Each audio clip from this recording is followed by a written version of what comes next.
৯৯ নামের মাঝে এক নাম তোমার রঙ্গিলা, এক নাম তোমার রঙ্গিলা। রূপ দেখাইয়া বেলকি দিয়া, রূপ দেখাইয়া বেলকি দিয়া জগৎ পাগল করি। আমার মুসলিম ভাইয়েরা, আপনারা সবাই জানেন আমার ইদানিংকালে একটি ভিডিও ভাইরাল হয়েছে, ৯৯ নামের মাঝে এক নাম তোমার রঙ্গিলা। আপনারা অনেকেই জানেন এই শানটি আমার লেখা নয়, কিন্তু আমার মুখনিসৃত, আমার মুখে বলা। আমি এই শানটি বলার কারণে আপনারা অনেকেই বিভ্রান্ত হওয়ার কারণে আমি আল্লাহ পাক রাব্বুল আলামিনের দরবারে এই শানটির জন্য তওবা করছি। আপনারাও দোয়া করুন আল্লাহ পাক রাব্বুল আলামিন যেন আমার তওবা কবুল করেন। তবে আবার আরেকটা কথা বলে তাহিরি ভণ্ড। যদি প্রশ্ন করি কেন, দাঁড়াইয়া জিকির করছে এই জন্য, নাচা জিকির করছে এই জন্য, হ্যাঁ এরকম ইত্যাদি ইত্যাদি কথা বলে আর কি। আমি মনে মনে ভাবি যে যে যাই বলুক আল্লাহ তো অন্তর খবর জানে, জানে কি জানে না বলেন? তো আমাদেরকে বলে ভণ্ড। চেয়ারম্যান সাহেব মনোযোগ দিবেন, প্রশাসন ভাইরা মনোযোগ দেন। আমাদেরকে বলে ভণ্ড কেন? আমরা মাজার পূজা করি। মাজার কি পূজার জায়গা না জিয়ারতের জায়গা? বাস এখন থেকে যদি কোনো হুজুর এসে ডাইরেক্ট আমাদেরকে, যেমন আমাকে যদি কেউ বলে যে তাহিরি মাজার পূজারি, এর বাইন্দা রাখবেন, মাইরেন না কিন্তু আবার, ঠিক আছে? ধরে রাখবেন, চেয়ারম্যান লয়ে বিচার করুন যে মাজার পূজা কারে কো, জিয়ারত কারে কো, প্রমাণ দিতে দিব না, না হইলে এই গ্রাম থেকে যাওয়া যাইতো না। এখন তথ্য প্রযুক্তির যুগ, তুমি যেখানে যা বলো সব পরিষ্কার, সব কি এই জন্য আমি বলছিলাম রূপবানের গান হয় তখন তো আপনাদের ভূমিকা থাকে না। যখন কোনো রূপবানের গান হয় আপনাদের ভূমিকা থাকে না। এই সমস্ত অপশক্তিকে একমাত্র সমাজ থেকে দূর করার জন্য উলামায়ে কেরাম ভূমিকা পালন করতেছে। হাত তুলে বলুন ঠিক কিনা বলেন? আপনি আমাকে কি বুঝাবেন? ভালো লাগে না? ভালো কি বুঝান আপনারা? আপনারা কি বুঝান যখন রূপবানের গান হয়, শিল্পী এনে নাচানাচি হয়, বিভিন্ন মাজারে যখন নায়িকা এনে শিল্পী এনে গান গাওয়ানো হয়, তখন আমাদের প্রতিবাদ কোথায় থাকে? একমাত্র আমাদের কারণেই সমাজ থেকে এগুলো দূর হচ্ছে, ঠিক কিনা বলেন? আমি আপনাকে বুঝাতে চাই, অপসংস্কৃতিকে দূর করতে গেলে আমাদেরকে যেইভাবে ছেলেদেরকে ধর্মের দিকে আকৃষ্ট করতে হবে, সেটা তাহিরিকে ভণ্ড বলবেন। তাহিরিকে আপনাকে ছেড়ে দিবে? তাহিরিকে ছাইরা দেবেন না পোলা? অনেক এমনি 80 টাকার তোলা ছাইরা দিব? মিথ্যা বলবেন না, হক কথা বলুন, দাম পাবেন। আর হক কথা না বললে যে কোনো মুহূর্তে পা পিছলে যাবে। তিন পৃথিবী লয় হয়ে যাবে। আমার নবী বলেন ওই কিয়ামতের চাইতে বড় কিয়ামত হলো যখন আজরাইল তার রূহটা বের করে নিয়ে যায়, ঠিক কি না বলো? ওই কিয়ামতের চাইতে ভয়ঙ্কর কিয়ামত প্রত্যেকটা মানুষের মরণের সময়, ওই কবরে যাওয়ার পরে আযাব আর আযাব। এখন আমি বান্দের বাজার একটা প্রশ্ন করতে চাই, উত্তর সবাই দিবেন। আমরা সবাই কি ইমানদার না বেঈমান? আর জবান খুলে বলো, ইমানদার না বেঈমান? বেঈমান হইলে কবরে কিয়ামত পর্যন্ত শাস্তি, আর ইমানদার হলে আমার আল্লাহ কবরের ভিতরে একটা জান্নাতি গালিচা বিছাইয়া দিব। ওই গালিচার ভিতরে কিয়ামত পর্যন্ত সে ঘুমায়া থাকবে।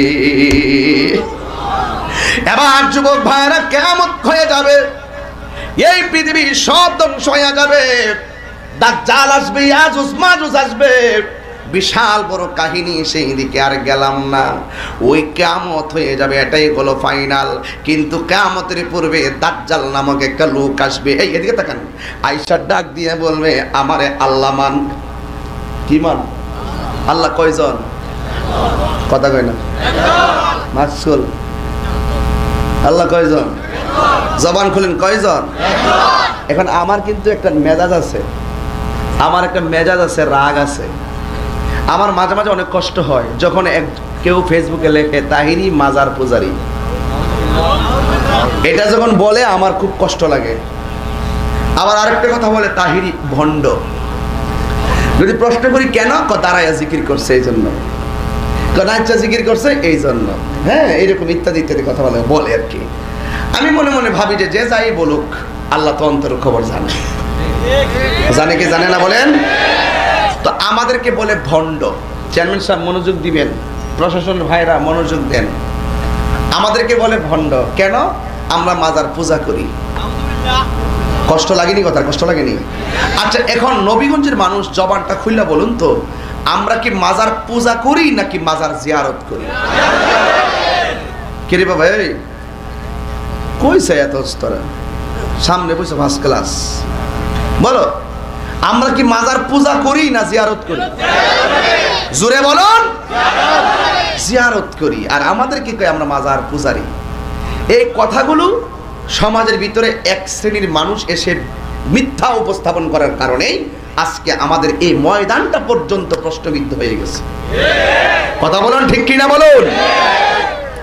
তো এখন আপনাদের কাছে আমি নিজে এখন বলে দেই, আল্লাহ কয়জন? আমি এটা গজল বলছিলাম, আমাদের প্রভু এক, একে নবীর উম্মত, জীবন বিধান এক, ওই শিবানী কোরআন। আমরা কি এজিদি মুসলমান নাকি হুসাইনি মুসলমান? আমরা কি মাজার পূজা করি?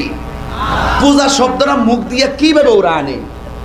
কিভাবে আনে বলেন তো? জিয়ারতের নবীর একটা সুন্নত তরিকাকে তারা পূজার সাথে আখ্যায়িত করে। এইটা উচিত নয়। ইসলাম আমাদেরকে শিক্ষা দিচ্ছে কি জানেন? ইসলাম শিক্ষা দিছে তুমি তোমার ধর্ম পালন করবে, সে তার ধর্ম পালন করবে, কেউ কারো ধর্মের উপরে হস্তক্ষেপ করবে না। ঠিক কিনা বলুন? তো আপনি হুট করে নিজের মাথায় নিজে কুড়াল মারেন, কেমন লাগে কোন তো দেখি?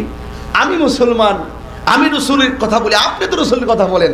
যারা এসে বলেন যে আমরা নাকি মাজারে গিয়ে পূজা করি, হ্যাঁ একটা কথা বলতে পারি, আমি বান্দার বাজার চ্যালেঞ্জ করে বলে দিয়ে যাই, যদি কোনো আল্লাহর ওলির মাজারে কেউ যদি অসামাজিক কার্যক্রম করে, আমরা সবাই মিলে তার প্রতিবাদ করব। ঠিক কিনা বলেন? আপনি ঢালাও ভাবে তাহিরিকে ভণ্ড বলবেন, তাহিরিকে আপনাকে ছেড়ে দিবে? তাহিরিকে ছাইরা দেবেন না পোলা? অনেকে এমনি 80 টাকার তোলা ছাইরা দিব? মিথ্যা বলবেন না, হক কথা বলুন, দাম পাবেন। আর হক কথা না বললে যে কোনো মুহূর্তে পা পিছলাই যাবে, অ্যাক্সিডেন্ট করবেন।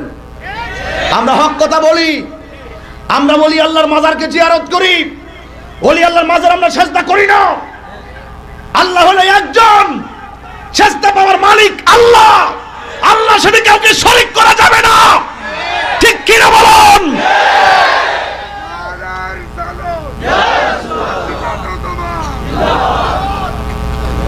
কথা কি বুঝতে পেরেছেন? এখন আমার ডাইরেক্ট কথা হলো, যে কোনো জায়গায় যদি, যে কোনো আল্লাহর ওলির দরবারে যদি কেউ অসামাজিক কাজ করে, এটা হলো তার দোষ, কিন্তু আল্লাহর ওলির দোষ। আমার একটা দুঃখ মনে হয়েছে, ছোটখাটো করে বলে ফেলি, রাত তো বেশি করবো না। হ্যাঁ, ছোটখাটো করে আসতে চলুক। তোমরা যে চালাক মানুষ আমি চিনি, তোমরা আমি বুঝি, তোমরা কে লেগে চলুক চলুক। হ্যাঁ, আপনি একটা কথা কই শুনবার লাগে আর কি, চালাক চালাক। সারা রাত মনে হয় আজকে কিনা লইছে ওর ক্যামেরায়, সারা রাত সারা কালকে মাহফিল আছে না আবার। যাক, একটা বাজে গেছে। যাক, শুনেন একটা কথা বলি। আমার একটা কথা হলো, আমি বারবার বলি, আমাকে নিয়ে আমি আসার আগে বহু ধরনের কথা হয় দোকানপাটে, কেউ পক্ষে কেউ বিপক্ষে।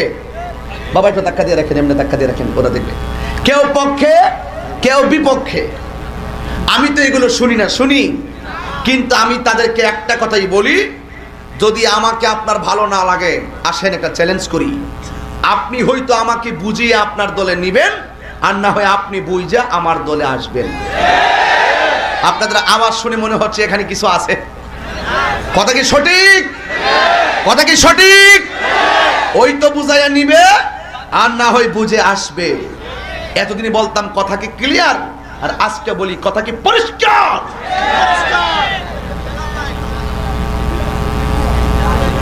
কথা বুঝো না নাকি? বুঝবা, আর একটু পরে বুঝবা। আমি ওয়াজও করবো, ওয়াজও করবো, এটা আমার একটা চরিত্র। আমি সুদকুরকে সুদকুর বলবোই।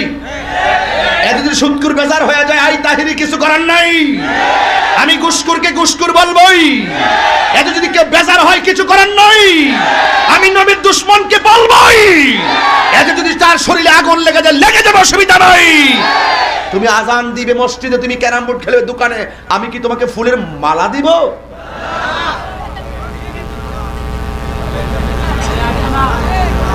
এই আর হাসতো নয় কি লেগে, আমি তো কত কিন্তু কাউকে খুশি না বেজান না, আমি হক কথা বলি। কি কথা বলি? মাজার কি পূজার জায়গা না জিয়ারতের জায়গা? বাস এখন থেকে যদি কোনো হুজুর এসে ডাইরেক্ট আমাদেরকে, যেমন আমাকে যদি কেউ বলে যে তাহিরি মাজার পূজারি, এর বাইন্দা রাখবেন, মাইরেন না কিন্তু আবার, ঠিক আছে? ধরে রাখবেন, চেয়ারম্যানটা লয়ে বিচার করুন যে মাজার পূজা কারে কো, জিয়ারত কারে কো, প্রমাণ দিতে দিব না, না হইলে এই গ্রাম থেকে যাওয়া যাইতো না। এখন তথ্য প্রযুক্তির যুগ, তুমি যেখানে যা বলো সব পরিষ্কার, সব কি? এই জন্য আমি বলছিলাম